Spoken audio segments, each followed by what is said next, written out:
नमस्ते, प्रणाम। मैं रीता मौर्य। मैं अपने रीता सुनांजलि यूट्यूब चैनल पर आप सभी लोगों का स्वागत करती हूँ। दोस्तों, मैं आज आप लोगों को एक हंसी मजाक वाला गीत सुनाने जा रही हूँ। आप लोगों को अच्छा लगे तो हमारे इस वीडियो को लाइक करें और चैनल को सब्सक्राइब करें, शेयर करें। बनरी के बनारा रे टीकावा गढ़ावाला, बनरी के बनारा रे टीकावा गढ़ावेला। पहिनाल बनारी उतान चलल बनारा, बीतान चलल बनारा।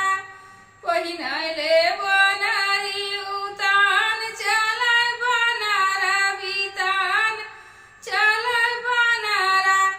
आज मोरी बनारी गजब निकल गे हो, आज मोरी बनारी बहुत निकल गे हो। बनरी के बनारा रे हरवा गढ़ावेला, बनरी के बनारा रे सिकड़ी गढ़ावाला। पहिनाल बनारी उतान चलल बनारा, बीतान चलल बनारा। आज मोरी बनारी बहुत निकल गे हो, आज मोरी बनारी गजब निकल गे हो। बनरी के बनारा रे कंगना गढ़ावेला, बनरी के बनारा रे अंगूठी गढ़ावेला।